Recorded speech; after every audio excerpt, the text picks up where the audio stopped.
Her son leaned in at the funeral and said, "Now we can finally sell her house." Helen Roth, widow and retired nurse, didn't flinch. She looked him straight in the eye and whispered, "Already did. And not to you." By sunrise, his name was erased from the deed, the trust, and every joint account he thought he'd inherited.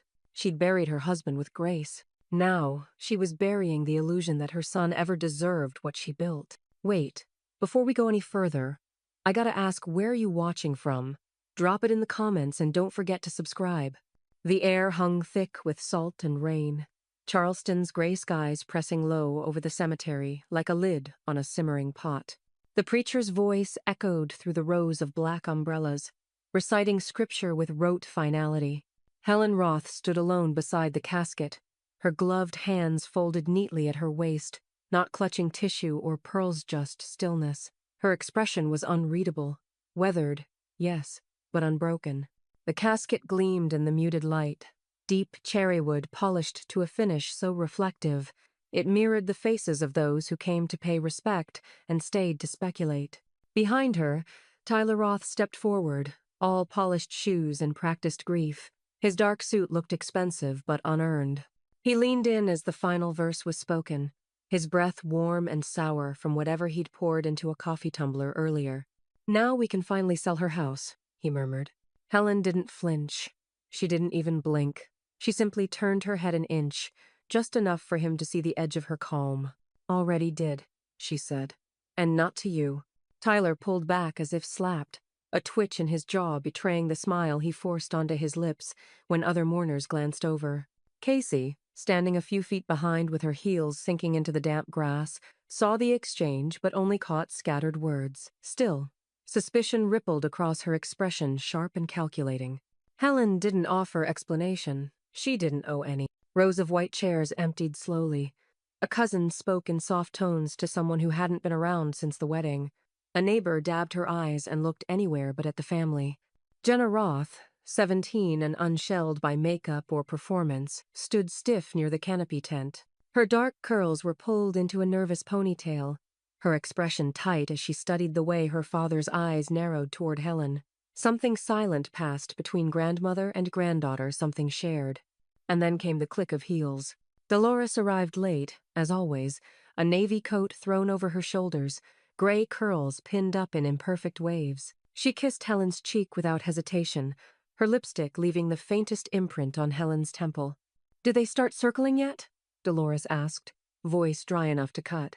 Helen gave the barest tilt of her head toward Tyler. "He flew in for the eulogy, stayed for the assets." Dolores's smile didn't reach her eyes. Typical. He always did think inheritance was a birthright, not a consequence.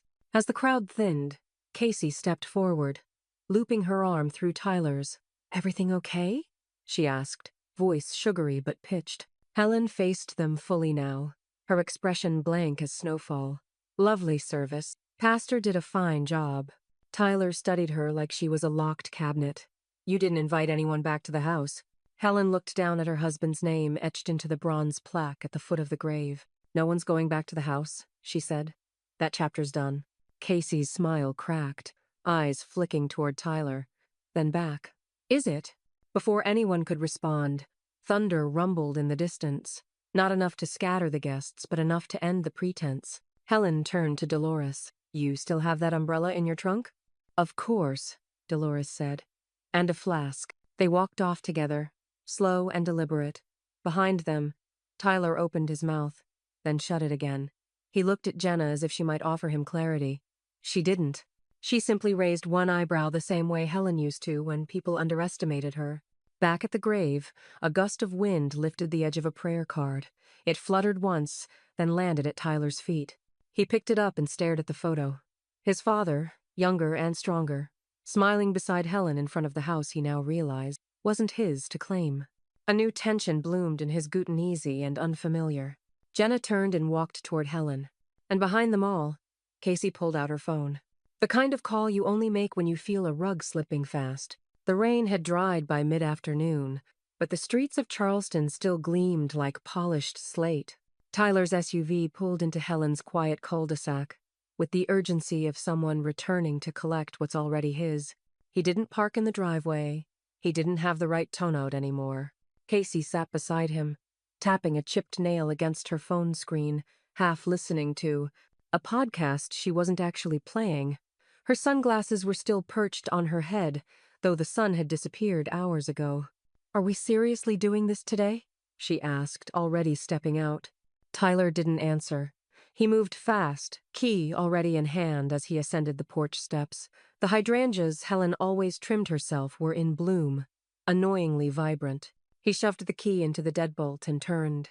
Nothing. Again. It stopped halfway stuck, unmoved. He yanked it out and muttered, "She must have jammed it." Casey joined him, arms crossed. "Try the other one." He did. A brass key, slightly worn at the teeth. Click. Twist. Nothing. The locks had been changed. Inside the house, Helen sat at her kitchen table, still in her funeral attire. Her laptop was open, a mug of tea half full beside her, untouched. She scrolled calmly through tabs. Dominion Power, Charleston Water, Spectrum Internet.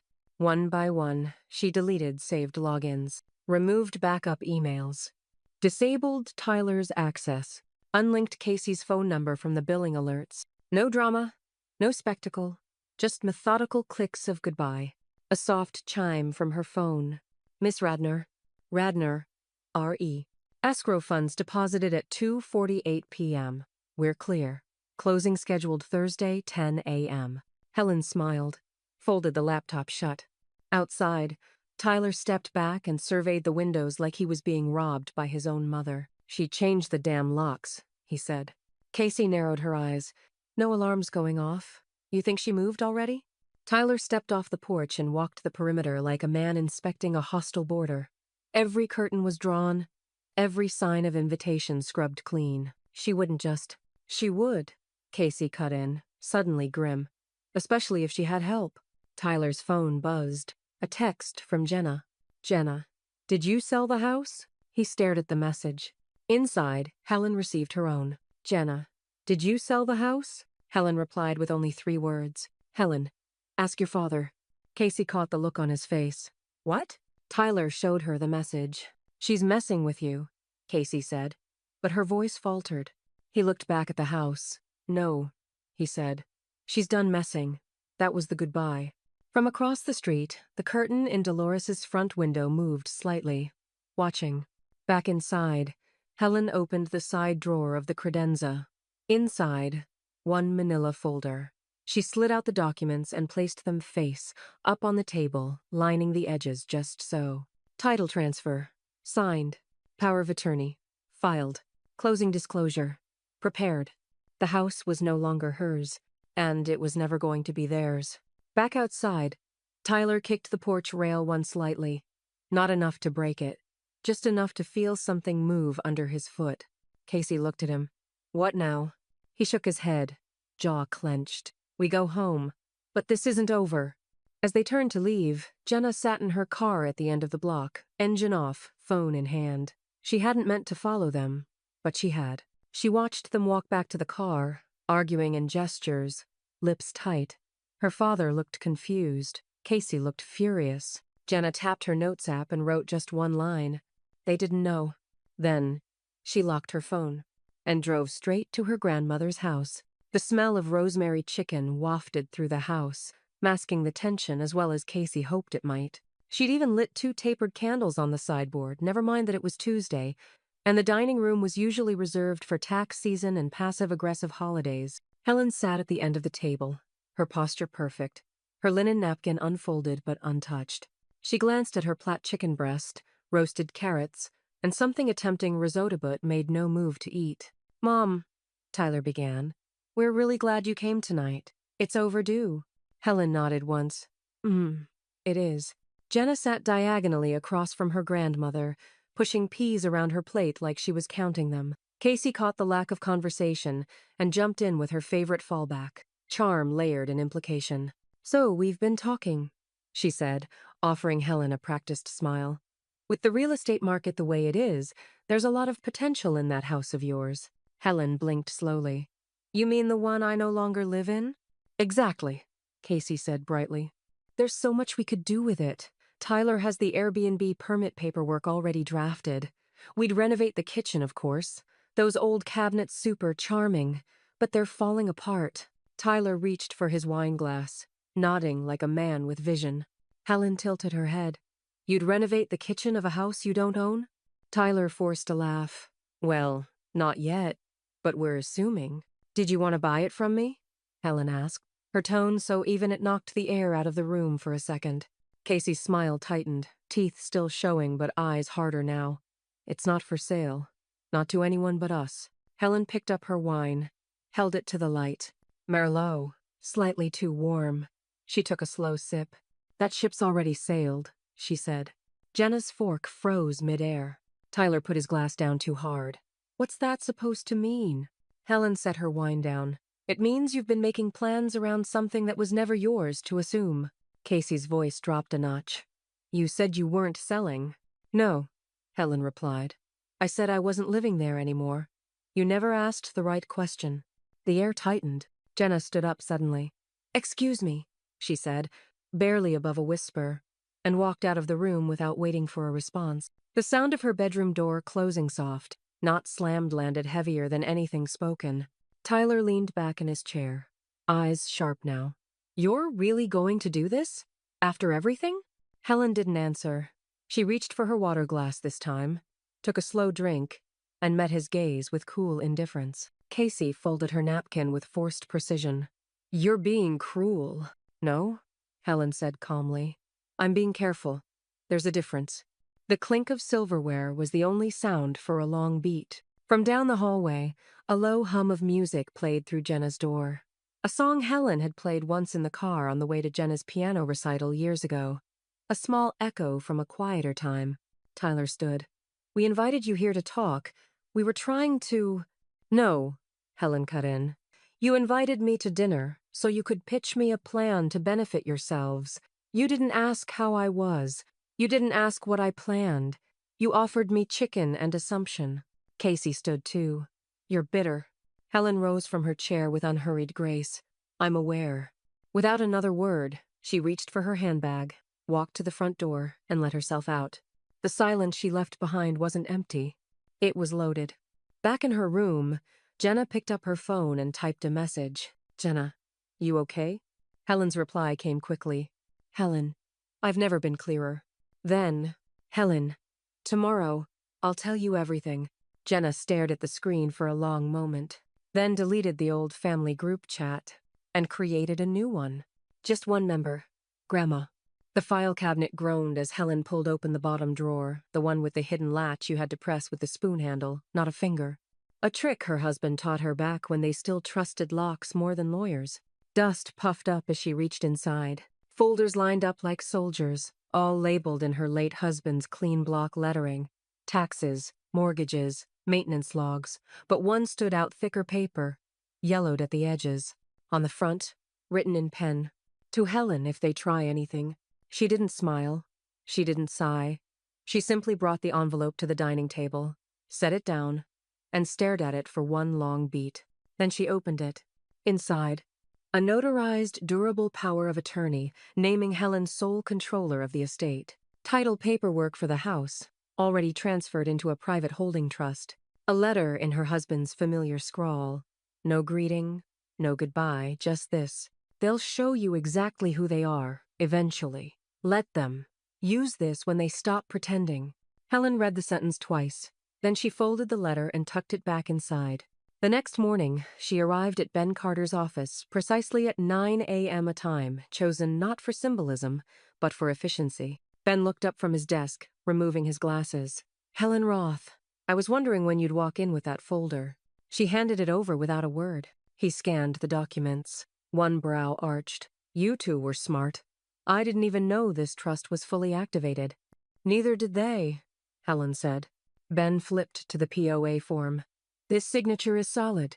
Witnessed, sealed, filed, yep, all binding. She leaned back slightly in the chair. I need it all airtight. It already is, Ben replied. But I'll triple staple it for dramatic effect. Helen offered the faintest of smiles. When she stepped back into the Charleston heat, Dolores was waiting on the courthouse bench across the street, an iced coffee in each hand and a paperback mystery balanced on her lap. I figured you'd come out with proof or with fire, Dolores said, handing her a drink. Or both. Proof, Helen said. The fire's next. Dolores patted the bench beside her. You've got your documents. Now let them make the first big mistake. Helen didn't sit. They already did. They assumed I wouldn't open a drawer. Later that afternoon, back in the quiet of her rental cottage, Helen stood in the small bedroom she'd turned into her office.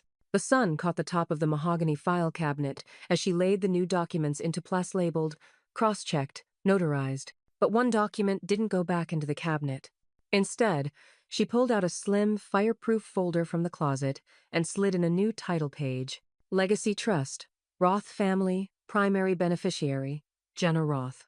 Then, like it was nothing more than paying a bill, she moved the rest, her savings account, her certificates of deposit, her stock small but steady, her late husband's military pension disbursements, all of it rerouted to the Legacy Trust under her direct management, with a provision for transfer upon death or medical incapacitation.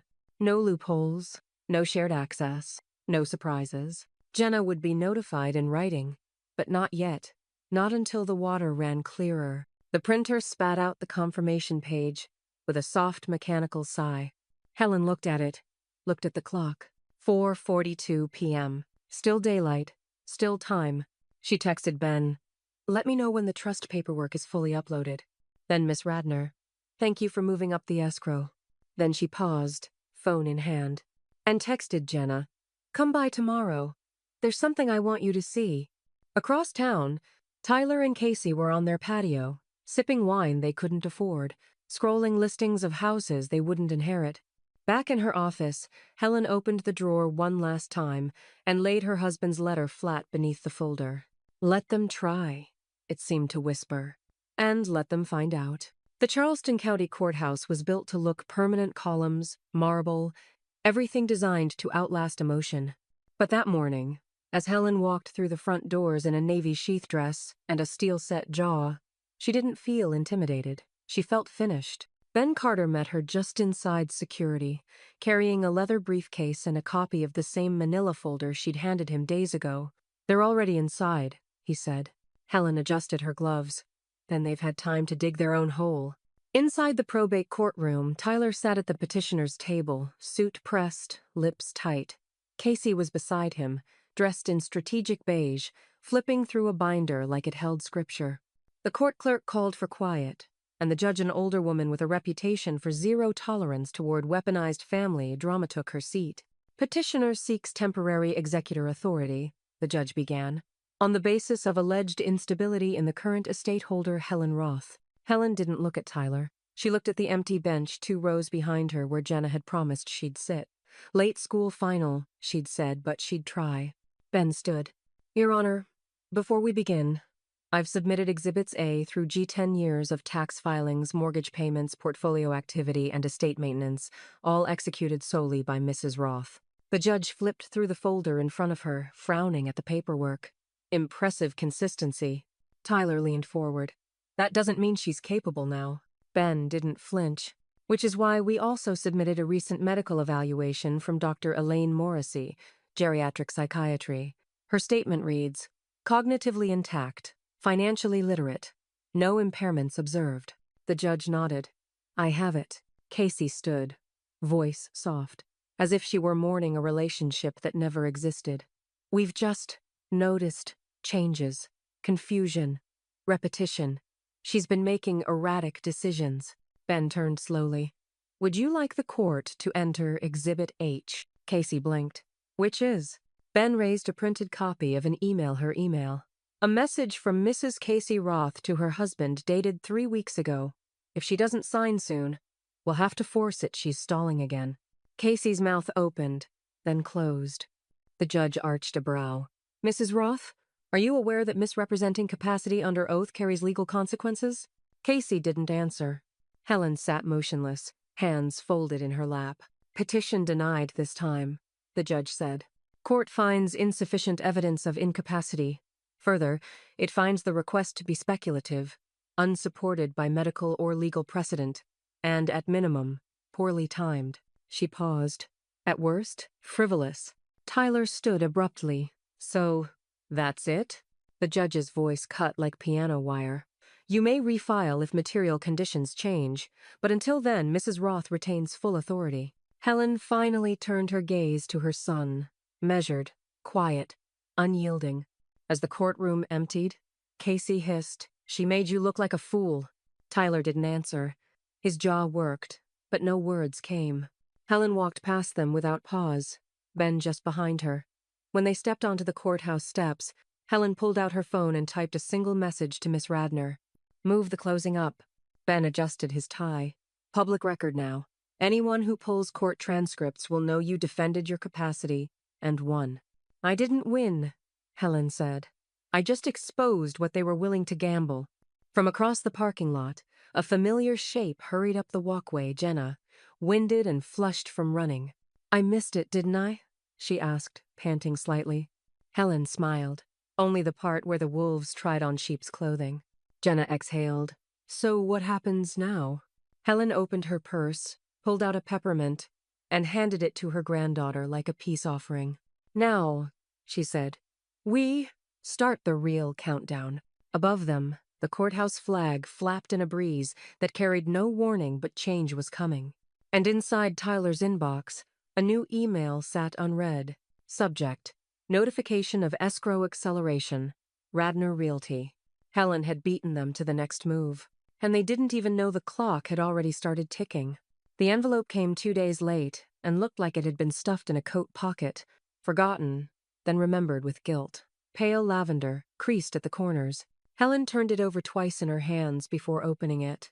Inside, a mass-printed birthday card with gold foil balloons and a scripted message that read, "Wishing you a day full of love and joy." No handwriting, not a single word added. Just a void of ink where a sentiment should have lived. A folded check was tucked inside. Helen unfolded it slowly. Made out to Helen Roth. Amount: $250. Signature line: blank. She stared at it for a long moment, then folded the card shut with one decisive motion and set both items into the shredder tray beneath her desk. The machine didn't even hesitate. The teeth of paper and intention ground it down to ribbons. By late afternoon, the cottage smelled of cinnamon and browned butter. Jenna stood barefoot in Helen's kitchen, icing a homemade applesauce cake with cream cheese frosting and just enough nutmeg. She'd insisted on baking it from scratch. Store-bought doesn't say thank you right. Helen leaned on the counter, watching her granddaughter's movements. Jenna worked with surprising, precision-measured, unhurried, already picking up the tempo of the woman who raised her. "I've never made this one before," Jenna said, smoothing the final swirl. "It was your grandfather's favorite," Helen replied. "He always asked for it with a bourbon glaze. I told him it was excessive. He told me I was stubborn. Was he right?" Helen gave her a half-smile. "Of course, but I made the glaze anyway."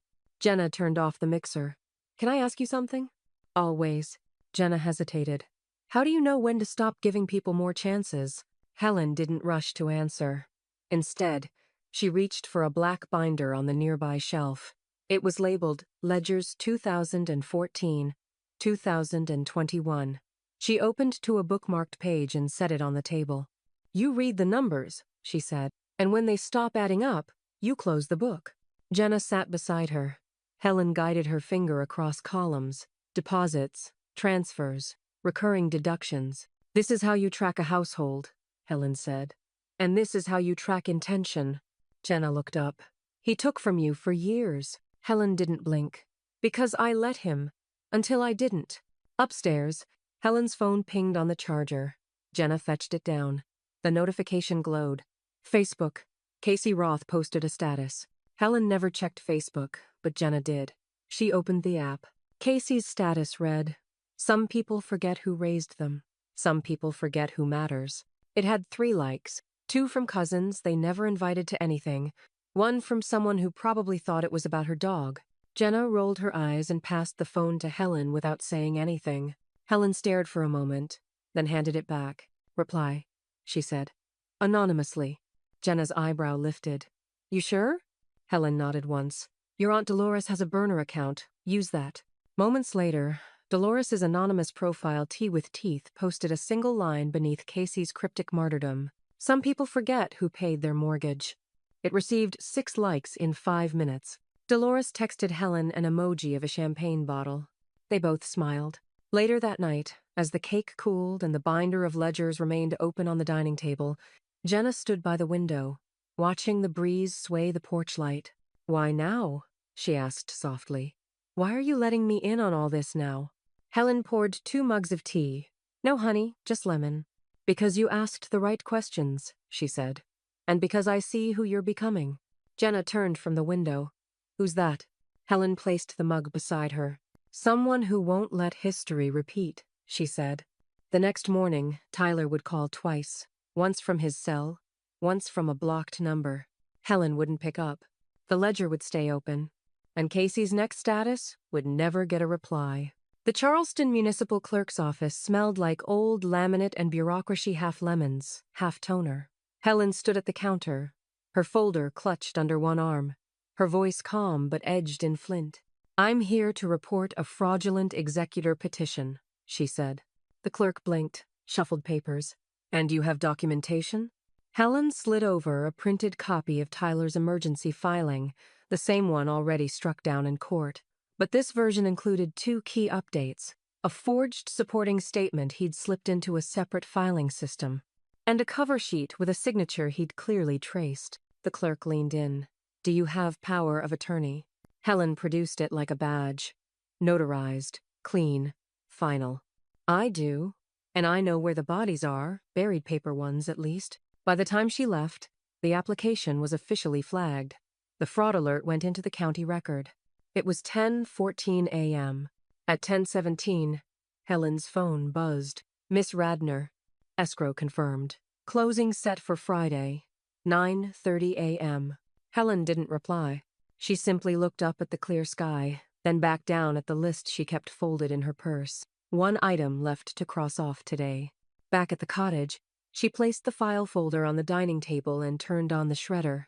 One by one, she fed it everything Tyler once had access to: joint insurance papers, old co-signature loan documents, shared banking agreements for convenience, copies of duplicate keys. Gone. The machine purred like a satisfied cat. Helen watched each page vanish into ribbons of past trust. Then her phone lit up. "Jenna." "Grandma, I just caught Casey in your room. Drawers open. She said she was looking for a charger, but she didn't even have her phone." Helen exhaled, not in surprise, but in confirmation. "Helen, thank you. Come by after class." She walked to the front closet, pulled down a box labeled "Winter Coats," and opened the false bottom. Inside, a brand new home security kit still in shrink wrap. An hour later, every door had a fresh sensor, every window a camera. The alarm code was hers alone. The lock on the filing cabinet changed next. That afternoon, while stirring a pot of gumbo on the stove, her phone buzzed again. "Tyler, you're making things difficult." Helen let the message sit for a moment, then typed, "You haven't seen difficult," and hit send. Upstairs, she removed every old password sheet and backup flash drive from the drawer in the guest room. She loaded them into a lockbox and slid it beneath her bed. Helen didn't pace. She moved with the calm of someone who'd stopped hoping for honesty and started building a fortress instead. Outside, Dolores pulled up in her Ford, stepping out with a basket of rosemary and soup bones. "You look like someone who just deleted a man from the utilities," she said, handing over the basket. Helen smiled faintly. "You're not wrong." Dolores glanced around. "You armed the cottage?" Helen nodded, digitally and emotionally. They sat on the porch with sweet tea as the sun angled low over the hydrangeas. Helen opened the folder one last time to check the final documents. Everything was ready. The closing would be clean. The assets already shifted. "You ever think about telling him?" Dolores asked. Helen took a sip of tea. "What's the point of telling someone what they refuse to hear?" Across town, Casey stood in the guest room of her own home, staring at her reflection, trying to rehearse charm, reframe manipulation, disguise intent. And Jenna sat in the back of a Charleston public bus, staring at the text thread between her parents. A line stood out, highlighted in her memory from days ago. "Casey, If she doesn't sign soon, we'll have to force it. She screenshotted it again, just in case. Back at the cottage, Helen poured the shredded paper into the compost bin with the eggshells and lemon rinds. Tyler thought she was difficult. He hadn't seen what she could grow from scraps. The sun rose hot and early over Charleston, casting long shadows across Helen's front porch. The hydrangeas were still beaded with dew when the black Mercedes eased into the driveway bold, as brass and just as cold. Tyler stepped out in a blazer too crisp for the weather, holding his phone like a compass, already filming. Casey emerged on the passenger side in cream linen and oversized sunglasses. A man with a Nikon slung around his neck followed them, his sneakers squeaking on the brick walk. Casey fluffed her hair. Just a few quick shots, the before photos, light staging. Tyler didn't knock. He just reached for the doorknob. Click. Locked. The deadbolt gleamed, new and impersonal. Then the door opened slowly. Helen stood in the frame, dressed in slate blue and composed like a verdict. "It's no longer mine," she said evenly. "Or yours." Tyler blinked. "What?" A slow rumble drew his attention to the street. Down the block, a moving truck rolled in, bright and unmistakable. The logo read Low Country Hauling, and the liftgate was already down. Two men in matching shirts stepped out and began unloading boxes neatly labeled color-coded, furniture wrapped in thick pads, a baby swing, a small upright piano. From the sidewalk, a couple appeared mid-30s, well-dressed but modest. She carried a diaper bag slung across her chest. He held a baby carrier. They walked with purpose. "Excuse me," the man said, stopping at the base of the steps. "We're the Murphys. We close today?" Helen stepped aside and handed him a white envelope. "Keys. Garage opener. Security codes inside." The woman smiled, tired and sincere. "Thank you so much. You have no idea how much this means." "I do," Helen replied with a glance at the child tucked into the carrier. "More than you know." Tyler watched in stunned silence as the couple climbed the porch and passed him without a flicker of recognition. The photographer lowered his camera, suddenly unsure of the assignment. Casey stepped back, voice tight. "You sold it?" "To someone who needed it," Helen said, without looking at her. "You can't just—" Tyler started, but his voice faltered. Helen faced him fully. "Actually, I can. And I did. Escrow closed this morning." He laughed, brittle and humorless. "You did this out of spite?" "No," she said. "Out of strategy." Behind them, the movers began bringing in a crib. A soft lullaby toy chimed as it swung from a box. The front door swung shut behind the Murphys with a satisfying click. Casey reached for her phone, fingers flying across the screen. "Calling your lawyer?" Helen asked. "Tell him to read the county filings first." Across the street, Dolores sat on her porch, legs crossed, a glass teacup in hand. She raised it like a salute and sipped slowly, eyes gleaming behind tortoise-shell frames. Tyler opened his mouth again, then closed it. Casey turned to the photographer. "Delete everything. We're done." He hesitated. "You still want the porch shots?" Casey's glare answered for her. The photographer stepped back toward his car, mumbling about miscommunications and refunds. Helen walked down the steps, calm and deliberate. She passed Tyler and Casey without pause. "You had a vision board," she said over her shoulder. "I had paperwork." They turned to watch her cross the lawn toward Dolores's porch. A breeze lifted the edge of Helen's blouse as she climbed the steps, and Dolores handed her the tea without needing to ask. "They brought a photographer?" Dolores asked. "They thought it was a coronation," Helen said, sipping. "Turned out to be an eviction." A screech of tires announced the Mercedes backing too quickly out of the driveway. Inside the house, the Murphys opened windows. Outside, the world turned. Helen sat back, her fingers wrapped around the warm porcelain cup. Across town, Jenna's phone buzzed. A photo from Helen. The Murphys on the porch. Captioned, "Legacy transferred. Quietly. Permanently." Jenna smiled, saved the photo, then texted back. "Next move?" Helen didn't reply immediately. She just watched the Murphys hang a wreath on the door. A small wooden sign underneath it read, "This house is not for sale." And on Dolores's porch, two women sat in quiet satisfaction, the kind that only comes after reclaiming what was never freely given. The pen clicked once, Then again, as Ben Carter skimmed the last page of paperwork under the lamplight of his office, the oak desk between them still carried the faint smell of lemon polish and long-settled dust. Helen sat with her back straight, arms folded loosely, her purse resting neatly on the floor beside her. "Well," Ben said, exhaling. "It's done. Sale cleared. Funds secured. Paper trail ironclad. Tyler can rant all he wants, but the courts won't touch this." Helen didn't blink. "Good. Let them run out of breath before they run out of options." Ben leaned back, tapping the file closed with 2 fingers. "You want to deliver the news, or should I?" Helen smiled tight and patient. "I already have." The next morning, Jenna stepped into her grandmother's cottage and froze. Spread across the dining table like a secret finally told were 7 neatly stacked files and 1 thick envelope with her name on it in Helen's handwriting. Helen poured her tea. "It's time." Jenna glanced between the papers and her grandmother. Hesitant. "Time for what?" "For you to know what comes next." She opened the envelope. The living trust document sat on top, crisp and legal. Jenna scanned the first few paragraphs, then blinked twice.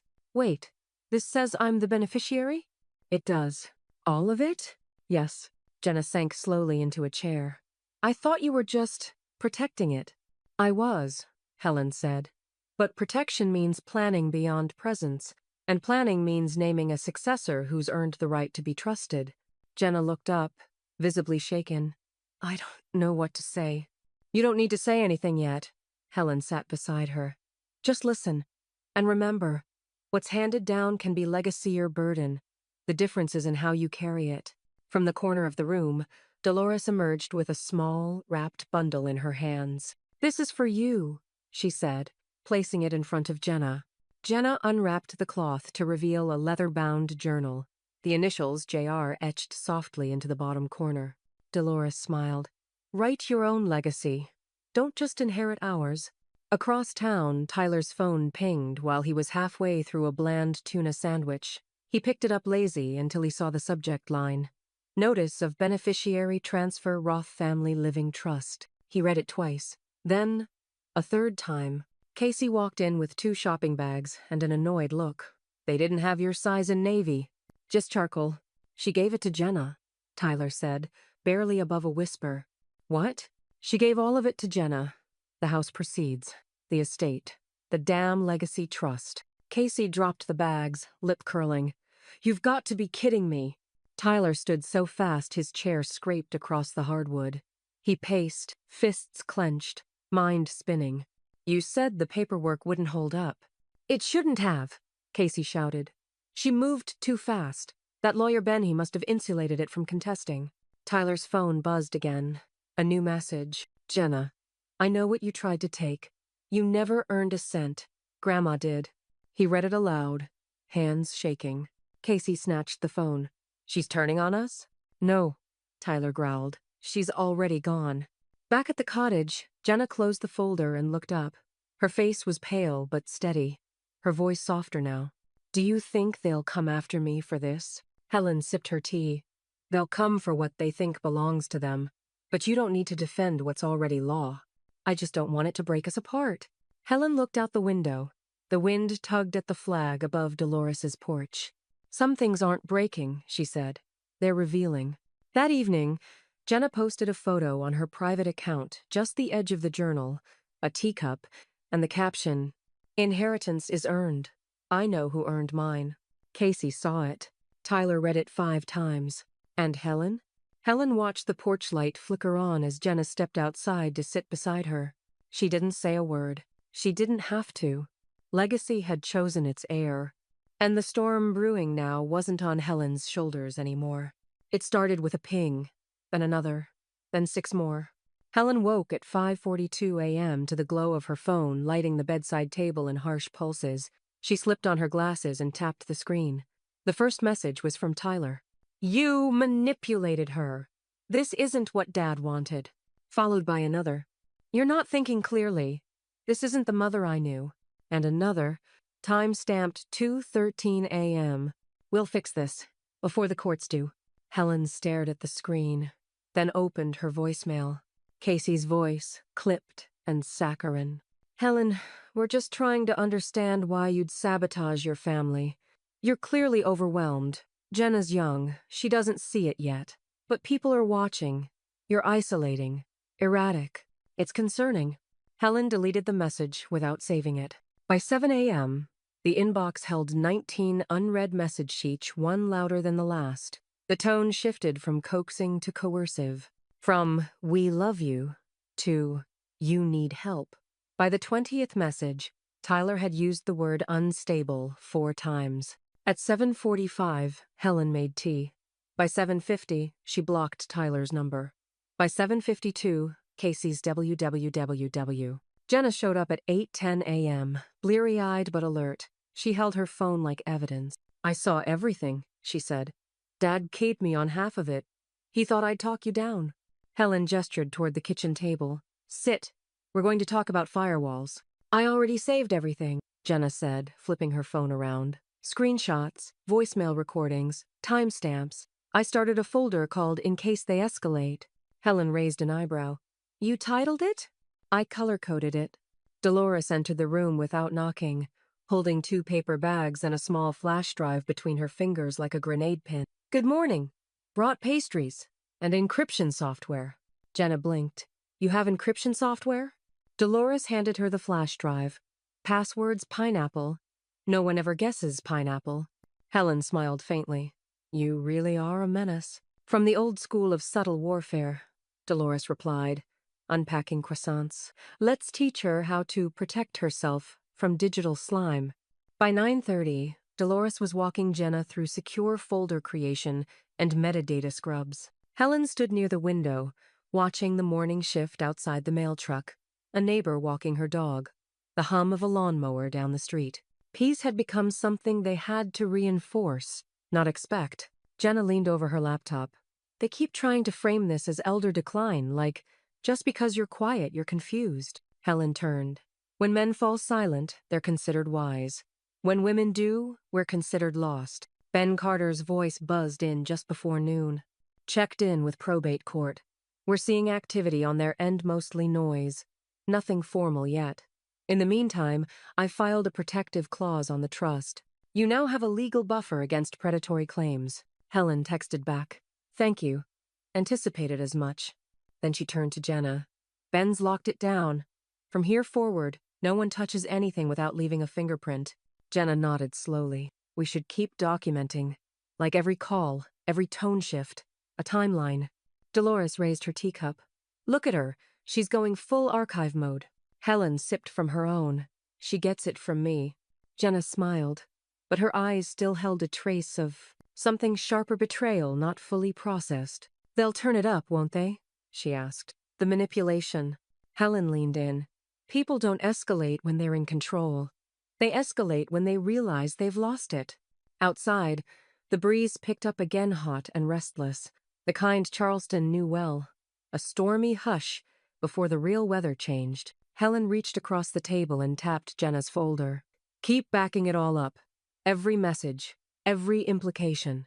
One day, if you ever need to, this becomes your firewall." Jenna nodded and clicked upload.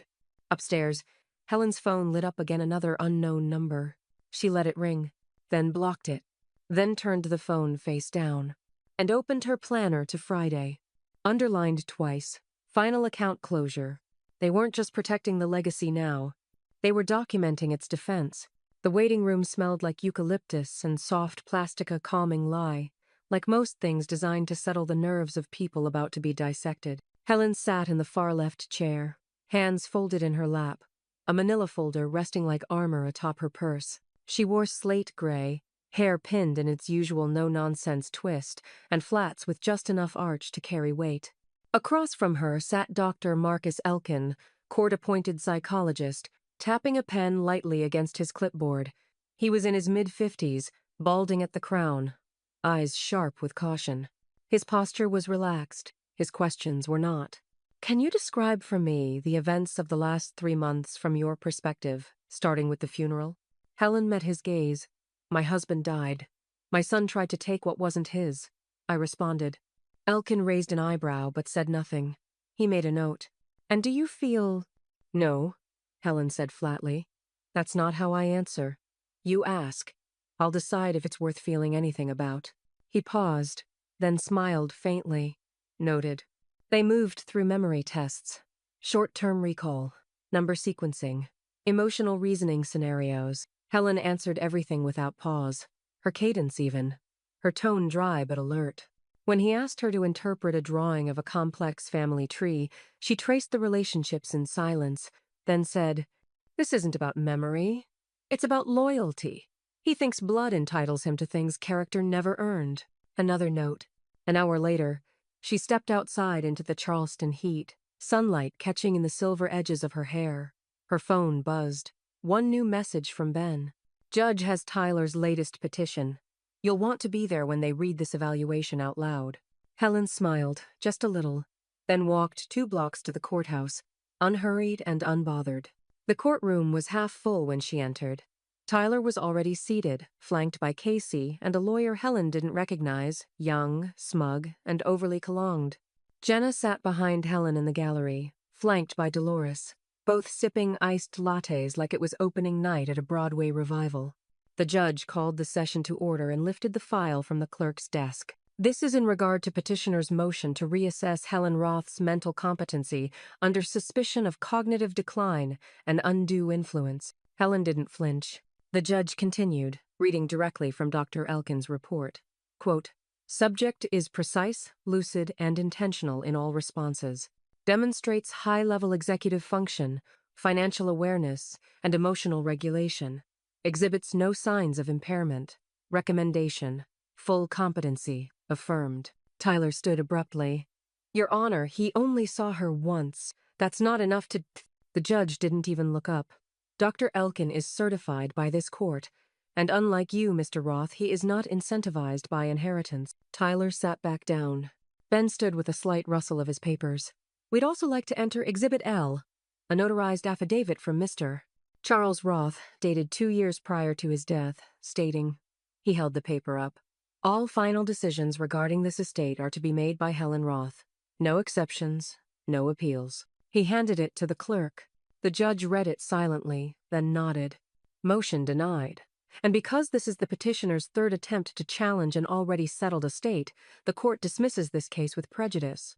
Any further filing without new, material evidence will be considered harassment and sanctioned accordingly. Casey's head dropped. Tyler looked like he'd swallowed acid. The bailiff gave Helen a brief nod as he moved to escort the parties out.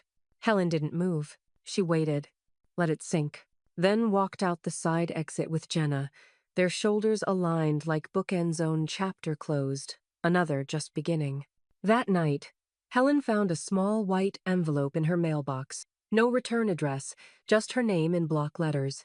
Inside, a card with an embossed gold scale on the front. Inside, the handwriting was unmistakable. Radnor, R.E. Justice served. Breakfast soon? Helen chuckled, tucked the card into her ledger folder, and wrote beneath it in pen, "Confirmed, on all counts." Then she poured herself a glass of wine and opened the porch door. The sky was dark, but clear, and no one, absolutely no one, was calling anymore. The earth behind Helen's rental cottage was stubborn clay with patches of loam, reluctant to give way to the spade. But she dug with quiet insistence, each plunge of the shovel carving out the past. She wore a wide-brimmed hat and gloves that had seen 3 decades of spring, the knees of her jeans damp with sweat and soil. Beside her, Jenna crouched low with a hand rake, working the edges of the trench. "You sure about roses?" Jenna asked, wiping her forehead with the back of her wrist. "They're a little dramatic." Helen smiled. "Good. They'll fit in here just fine." Jenna laughed, soft and breathy. "It smells like, I don't know, fresh starts?" Helen nodded toward the trellis post waiting nearby. "That's exactly what it is." They worked in tandem, Jenna handing her grandmother the potted bush while Helen set it deep into the dirt. The rose was ivory with a faint pink edge, elegant, restrained. The tag read, "Legacy." "I picked that one on purpose," Jenna said. Helen patted the soil around the base. "So did I." A small wooden sign leaned against the porch column, still drying in the sun. Jenna had painted it herself in a dark green hand. "Not for sale." Dolores arrived an hour later, with a foil-wrapped pie in one hand and a chilled bottle of wine in the other. She didn't ask permission, just walked through the back gate and whistled low at the garden in progress. "You two look like a Hallmark movie with better dialogue," she said, handing the pie off. "It's rhubarb," she added. "Sharp and sweet, like you two." Helen stood, brushing dirt from her pants. "Help yourself to a seat. Jenna, grab the glasses." By late afternoon, the pie was half gone, the bottle fully empty, and laughter floated off the porch like smoke from a controlled burn. A healing kind, the kind that leaves something stronger behind. Ben called just after sunset. Helen stepped inside to take it, leaving the screen door slightly ajar. Jenna could hear only her half of the conversation. Yes, she knows. No changes. Irrevocable? Good. I don't want wiggle room. Yes, filed.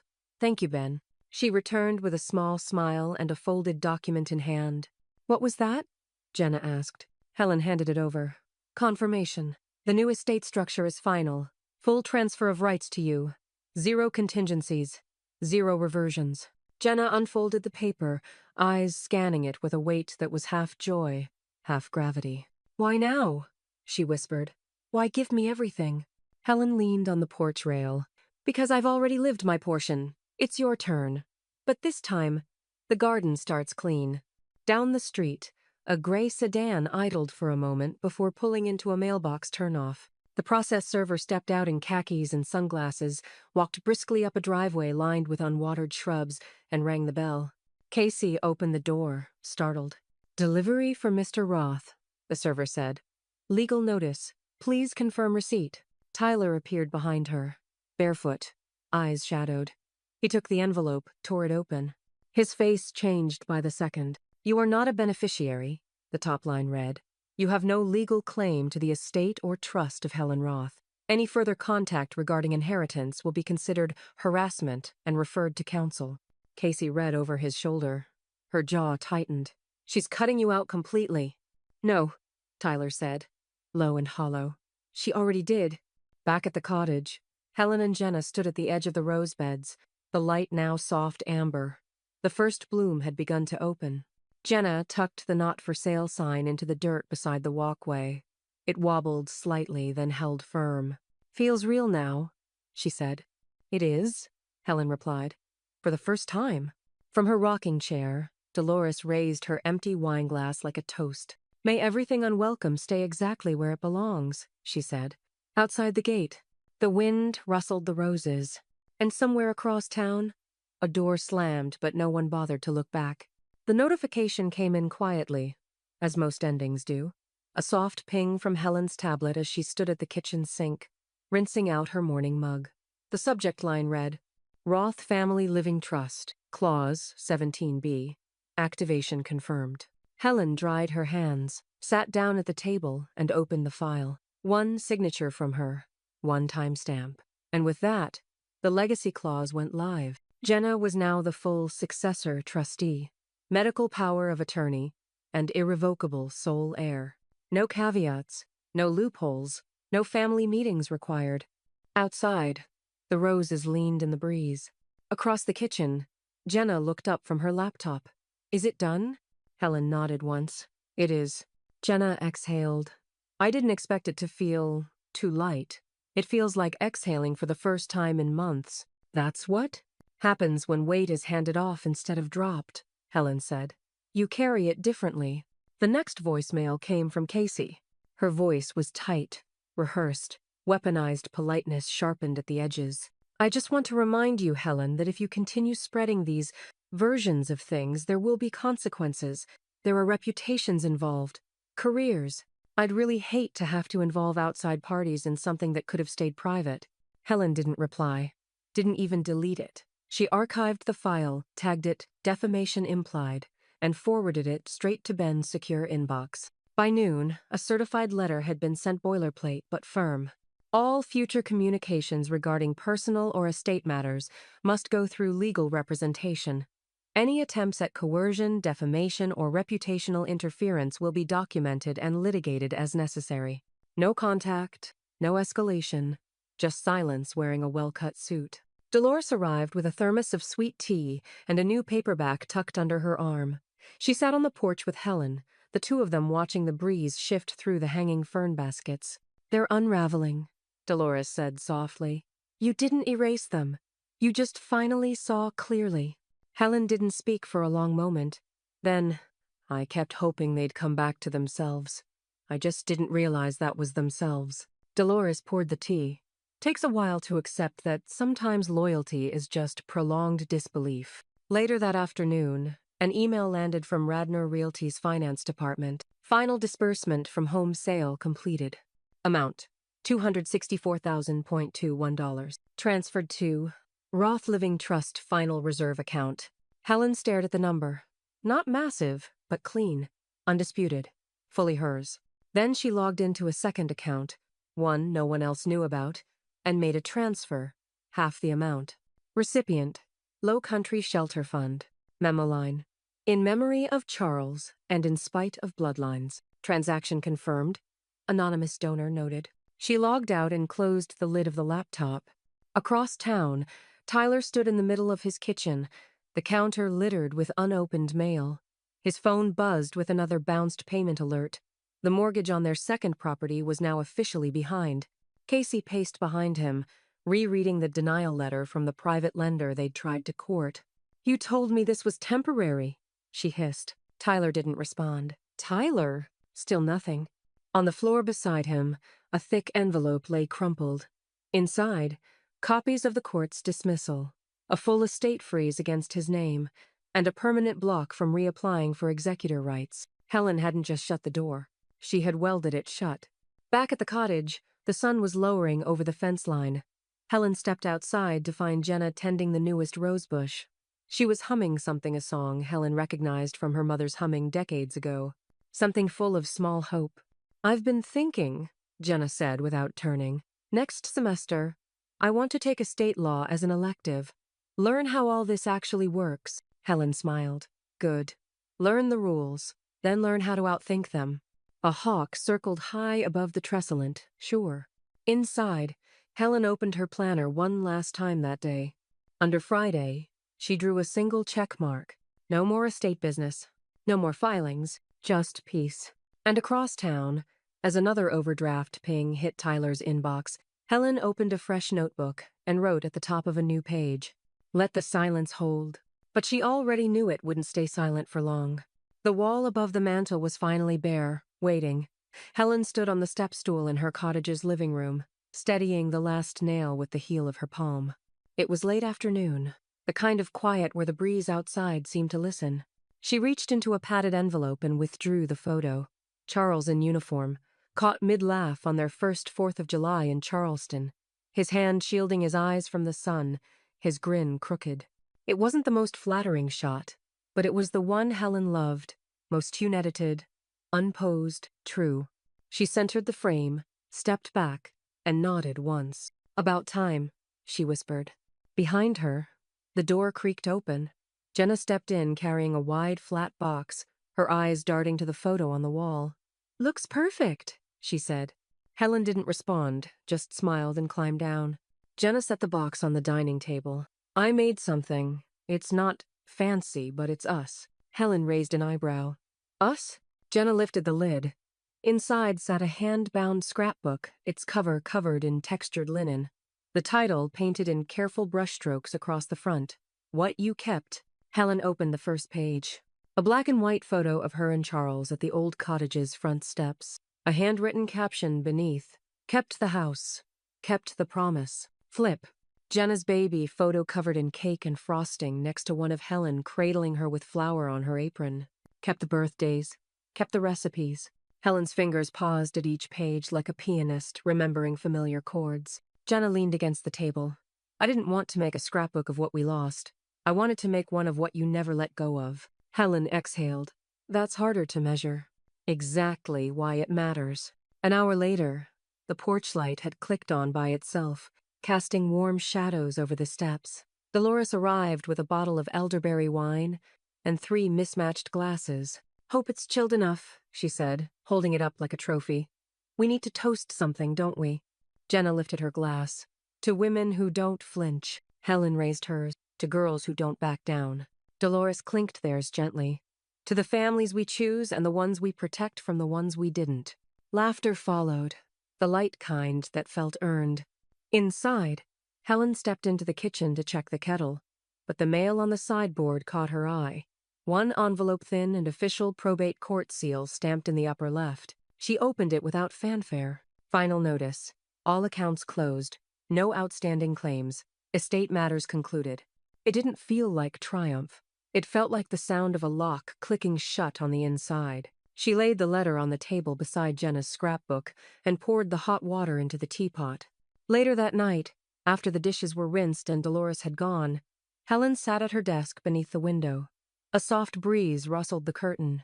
Outside, the roses nodded in moonlight. She pulled out a heavy cream envelope and a fresh sheet of paper. At the top, in her own familiar handwriting, she wrote, "To be opened when I'm gone." She paused for a long time, not for lack of words, but to choose them carefully. This wouldn't be another legal document or contingency clause. This would be clarity. She began with a single line. "If you're reading this, then everything went as planned. Or better." Her pen moved deliberately graceful, grounded, never rushed. Outside, the cottage was still. No notifications, no court filings, no headlights on the gravel.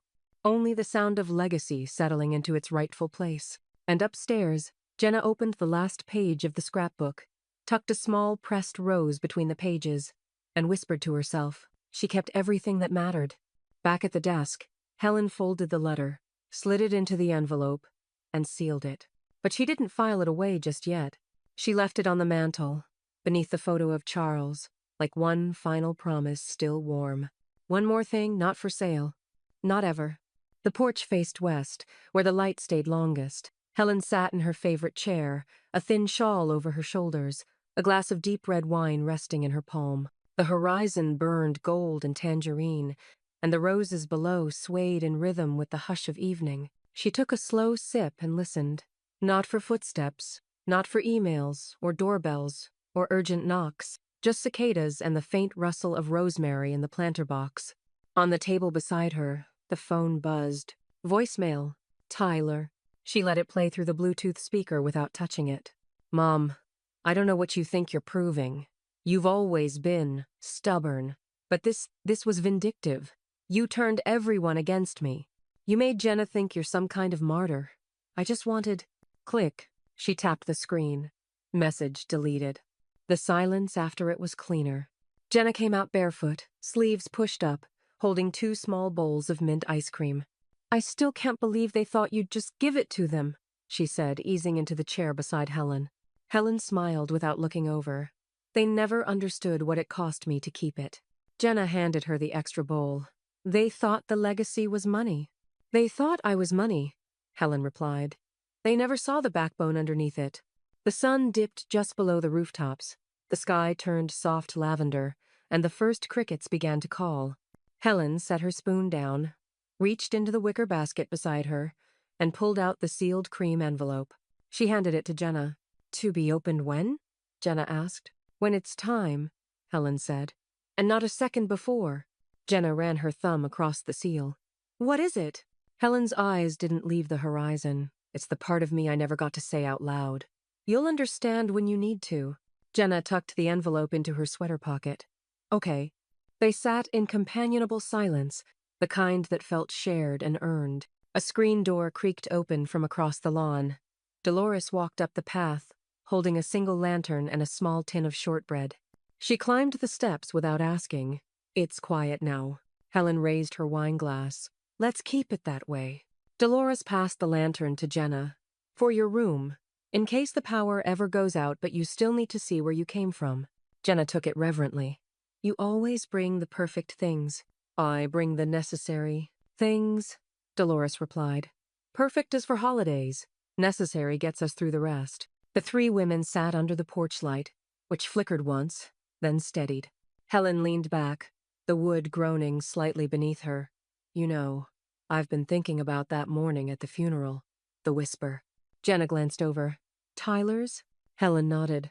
"Now we can finally sell her house." Jenna shook her head. "Entitlement disguised as grief." Dolores gave a dry chuckle. Greed's not subtle. It just shows up in pearls and pressed collars. The sun was gone now, the porch bathed in amber, dusk curling in the corners. Jenna stood, stretched, and pressed a kiss to Helen's cheek. I'm heading in. Gonna write a bit. Helen nodded. Start with truth. Add memory later. Jenna smiled and disappeared inside. Dolores followed after a moment, leaving Helen alone on the porch. The lantern flicked on in Jenna's window. The breeze cooled. The world, for the first time in too long, felt wrapped in its own stillness. Helen looked up at the stars just beginning to spark. A whisper had started it. At a casket. A cornered moment meant to wound. But whispers don't last. Helen sipped the last of her wine and whispered back not to Tyler.